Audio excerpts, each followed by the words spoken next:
my favorite time of the year. I love these cookies, Teresa. Oh, the food's always the best. These are so easy to make, too. What are they, chocolate chip? Chocolate chip, well, if you send in a stamp self-addressed envelope, Dave, we'll give you all the recipes. This is a good idea, having us all together, though, at the holidays. Well, you know, our schedules, we just crisscross, and we very seldom get a chance to sit around and talk and be friendly during the holidays. Nice. Yeah. The 12 Months of Christmas is brought to you in part by Bob McDormand Chevrolet, wishing you a safe and happy holiday season. Bank One, 15,000 people who care. Nationwide Insurance, happy holidays from Nationwide Insurance. And by Lazarus, celebrate the holiday season. I love the holidays because I love holiday cooking. I mean, I love Christmas cookies, but I can tell. I like something even more. What's that? I love Christmas presents. Yes, right. Well, since it's Dave's house, Yes. he's the host, I think it's right that he get the first present. Absolutely, I Okay. do too. This is the best part of Christmas. That's right. Like a kid. Notice all the expensive wrapping. Yeah, We she worked did- long and hard she on did- that. Yeah, I can tell that. Really did. Well, wait, we'll Dave, it's a sincere gift. I don't appreciate this sarcasm. Dana, I know you too well. Okay? Money! Money to burn! Big bucks. Money, big bucks. All right. Oh, I see what you do with this. Money to burn, you put it in the fire. They're fireplace starters, right? let me take the price tag off of this here. Well, that's okay. That's Don't look, okay. don't look. You guys didn't spare very much, did you? You know, this bundle of money, though, does remind me of probably the biggest money story we had in Columbus in 1987. And also, it reminds me of all of the money pumped into this city during the past year. The evidence of money was everywhere, including here on the Columbus Interstate. The greenbacks graced the blacktop and concrete when the doors of an armored truck just simply flew open. There was a mad dash for the cash. People stopped to pocket the stuff and then took off, but it wasn't long before the guilt trip set in and some of the money returned. For Melvin Kaiser, though, it was just the right thing to do. He turned in the $57,000 he found and got a reward of 10% and praise from the mayor. Some others did the same, but certainly not all of what was believed to be close to $1 million was returned. Money was evident in another area, business expansion. Marshall Field's department store said it would be glad to be an anchor store in the new city center, formerly the Capitol South project. And the Fields project is a multi-million-dollar project as well. So is the Limited's expansion on the east side.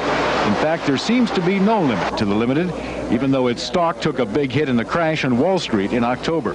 This million-square-foot addition to the giant clothes retailer's operation will bring thousands of jobs to Columbus when it's finished in 1991.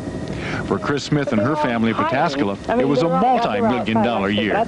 They were winners in the state's $30 million lottery and will receive a $500,000 a year for the next 20 years. There were also smiles in the pits at the Columbus 500. Promoters got the weather they needed and the fans, and after 2 years of showing red in the checkered flag, that flag was all black and white as the race made money for the first time, a profit of $160,000. The year was a good one for the city, too. Even President Reagan thought so. The city was cited as an All-America city by the National Civic League for work like this renovation project in the Short North area.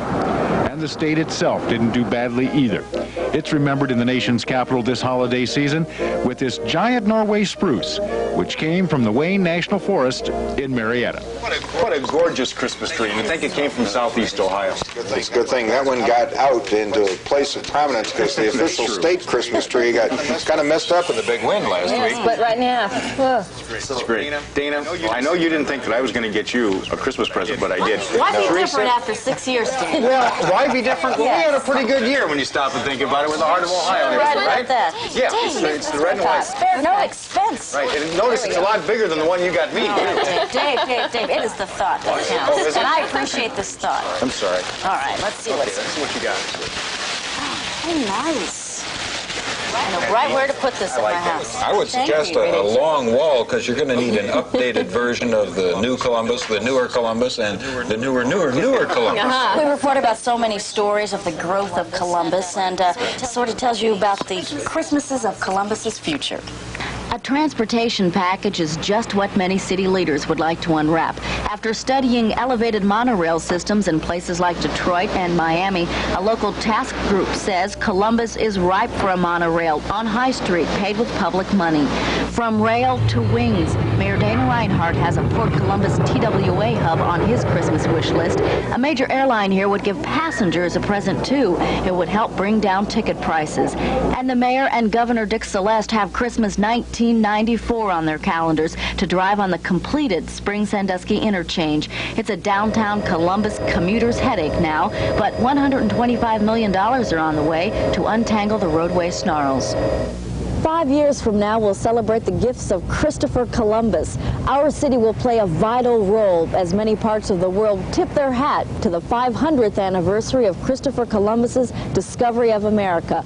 Columbus, Ohio will host an extravagant 1992 celebration. With visions of Ameriflora 92 dancing in their heads, some city leaders went to Europe to see how garden shows spruce up a city's look and its reputation. It works for Dusseldorf, West Germany. Columbus will be the first city in the United States to host the International Floral and Garden Festival, Ameriflora 92. And the future holds many gifts from one person to another.